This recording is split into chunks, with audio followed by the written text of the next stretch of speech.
Hello and welcome back to Tesla News. My name is Marian and I'm your host today, and I'm glad to have you back here on my channel with updates to the UK market. We will look into Germany and of course in record production numbers in June. So if you're new here, do consider subscribing. I would really appreciate that. Then we start with the Great Britain market, and it looks very strong for Tesla here. The first half of the year, they are leading the market in front of the VW group. So not VW as a market itself, no, everything that is under the VW group. So that is actually a very strong result of Tesla in the UK market. Then we're looking into the German market, and actually Tesla did something they usually don't like to do, or you at least don't see them doing that. And for the first time, they have been part of an Expo in Hanover in Germany.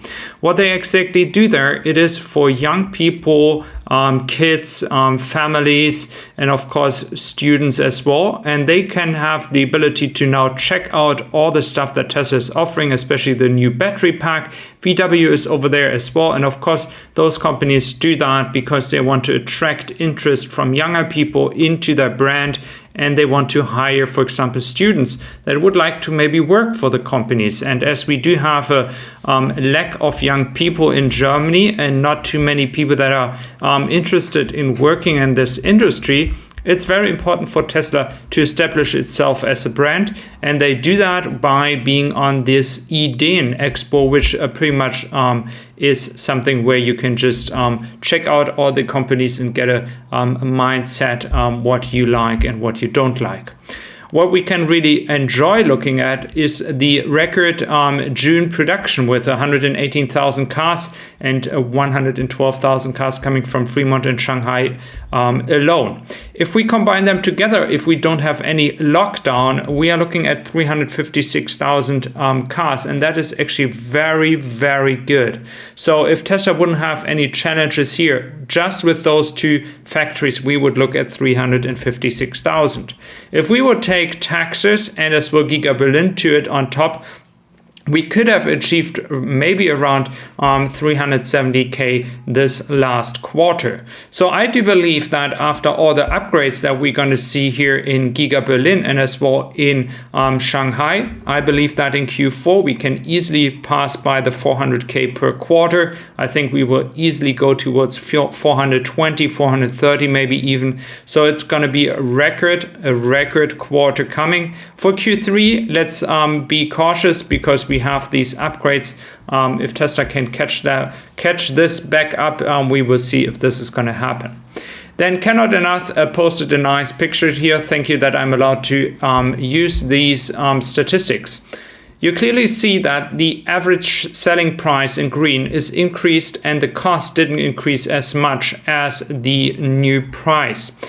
The reason behind that is Tesla does that because they have such a high demand. They can increase the prices to lower the demand because they're not capable of dealing with all these reservations. Again, the trend itself went down from 2018 clearly because we had the Model 3 and then the Model Y. But in average, the price is increasing now for the first time. It has been pretty steady in 2021. It has been going even lower in 2020, and it came down from 2019 at 58,000 in average. Now in this year, we are going back up to the same level, which is also because the Model 3, of course, the average price increase. So the lowest price car in Germany is 50,000 euros. In some countries, it's even more. So again, guys, this is just based on the inflation, higher prices due to high demand. I do think that Tesla will be able to actually deal with the cost side because they are just increasing by volume and they are capable of maybe getting almost the same price as they take much more volume as before. As a European citizen, I must admit we do like to look at different countries and always point fingers, as other countries like to do the same when it comes to their own problem, pointing fingers to, for example, the European market. We like to do that in Europe as well with other countries like China or the United States. If you look at the renewable power generation by country, we clearly see that China has overtaken Europe. We see that the United States is catching up, even though we might not realize that here in Europe. So we are currently in a situation where we clearly have to think about all the rules that are in place currently, stopping us to do more solar energy or more wind turbines, etc. So again, I can just speak for the German market. Of course, Sweden, Norway doing a very good job. But I think there's a lot of potential in the European market to speed up the growth again, because we have been slowing down. We were in the lead for a long time. This is not the case right now. So we have a lot of things to do here in the European market. It is just as well the willingness of citizens, of course, to actually move that direction, because the offers out there are there. You can buy power packs, power walls as well from different suppliers, and you can also buy solar roofs. So it is possible. Then we're looking into the numbers of the American market, and we clearly see that ICE cars are just declining at a rapid rate, to be honest with you. It is actually shocking if you look at the comparison to last year.